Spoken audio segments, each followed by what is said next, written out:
Today, we'll look at the storyboard and talk about the film step by step. Howl's Moving Castle was aired the day before yesterday, but before that, The Girl Who Leapt Through Time and The Boy and the Beast were aired 2 weeks in a row, both Mamoru Hosoda's films. Originally, Hosoda was assigned to direct Howl's Moving Castle as his debut film. You can still see some of his drawings.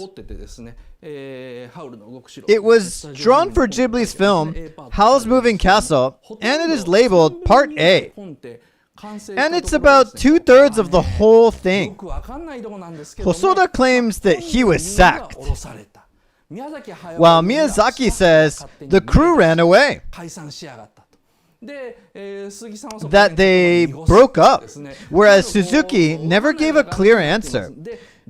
So it remains unclear. I was interested in Hosoda's version, so I expanded the storyboard to see how he did it. And when you look at it, it's set in the modern world. You can see a modern car parked in front of Sophie's shop. And Sophie wears glasses. She wears glasses while working, and she's struggling to find her own path.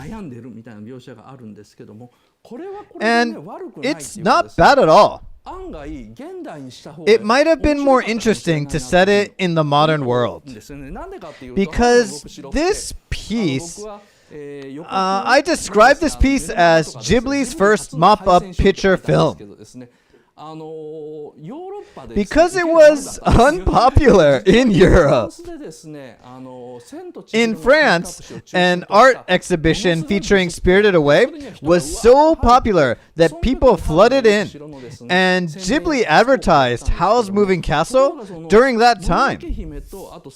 However, compared to The Princess Mononoke and Spirited Away, Howl's Moving Castle was unpopular. Well, slightly unpopular. The reason for that is because it wasn't a story about Japan. Europeans wanted to see the modern Japan through Hayao Miyazaki's lens. They felt let down by an imitation of Western culture. Miyazaki was very disappointed by this response. Since Hosoda's version was set in the modern world, maybe things would have been different if they had adopted his version. Even Miyazaki wasn't sure whether he should take it to Europe. For instance, he didn't know what to do in the first scene where Sophie goes to town. In Europe, in the 19th and early 20th century, women never moved their arms or shoulders. So he made her walk with her upper body still. But that made her look a bit cold. So he decided to make her walk like modern Japanese people, with both of her arms loose. But eventually, some people actually complained, to Miyazaki's chagrin. I wish Ghibli published the whole storyboard of Hosoda's version, but Ghibli's so strict about disclosing this information. Next opportunity will be when Miyazaki dies. And the last opportunity will be when the producer Suzuki dies. Oh, we don't have time for all this. Miyazaki's version of Howl. Well, it's more like the finalized version of Howl. When I saw it for the first time, this is the impression I got when I saw it the other day. But Howl is basically Miyazaki's alter ego. So, like the comedian Sugi-chan, he's like, I'm wild on the surface. But Miyazaki is vulnerable inside. And the scary witch, Madame Suleiman, is Takahata. Takahata, who treats people like things. Whereas Sophie is like Miyazaki's wife. People say that the reason why Miyazaki goes home, no matter how busy he is because his wife is waiting for him at home. Well, that's what I think. We'll talk about this in the second half. First, I must talk about He's a devoted husband? Well, if you hear my lecture to the end, you'll understand what I mean. He's not a devoted husband in the ordinary sense, but it is obvious that he is a devoted husband in his own unique way. This Howl's Moving Castle had mixed reviews, almost for the first time in Ghibli history.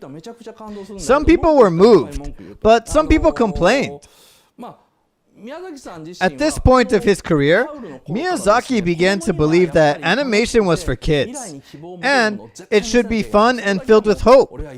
This was something he believed firmly. But at the same time, he wanted to make a film that was bittersweet and allowed adults to reflect on their lives. So he created a story with two layers. Kids see it as a fun story with a happy ending, while the adults see it as a bittersweet story that touches their hearts. You can see this double structure in Miyazaki's latter films. His early films like Nausicaa of the Valley of the Wind or Princess Mononoke had two characters with different views confront each other.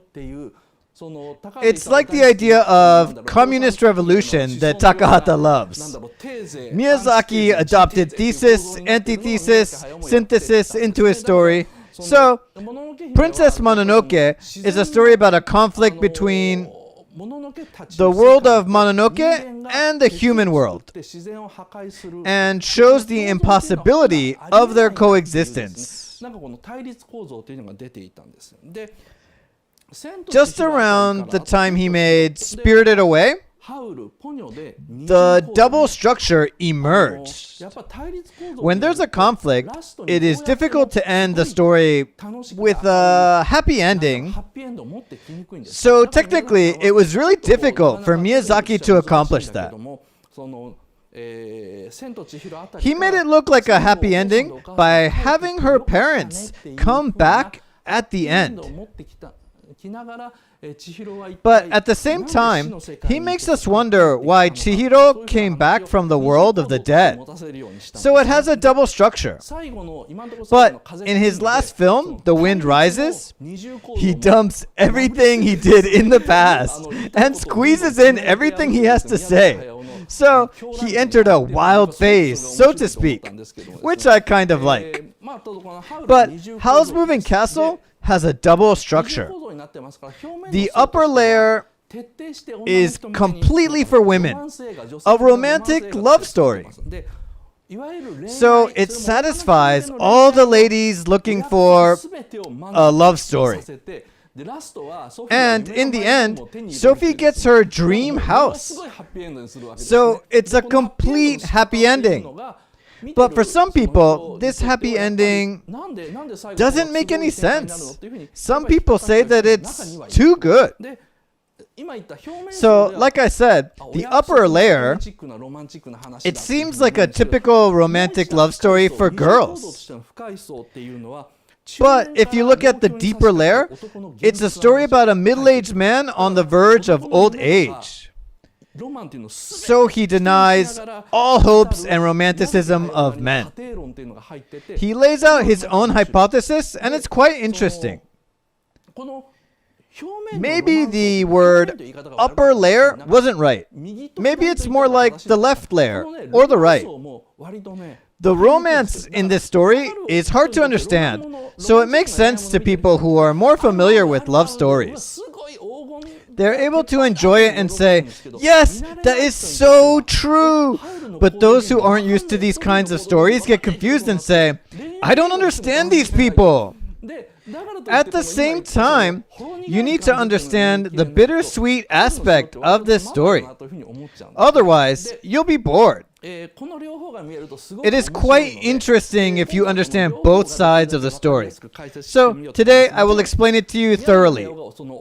Of course, it's also interesting to see it as a pure love story and see Miyazaki's girly side. So I'd like to break it down because it's hard for us men to understand because we're not as feminine as Miyazaki. Many male viewers think that the story isn't interesting enough, or they say that the line at the ending, "I am a prince from the neighboring country," is such a cliche. As a matter of fact, Miyazaki's Howl's Moving Castle is so meticulously designed that it's like perfectly made Lego. It's anything but a cliche. It might be hard to believe, but every single detail in this film is meticulously calculated.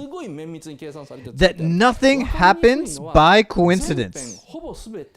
The reason why it's so hard to grasp is because we see the whole film from Sophie's point of view.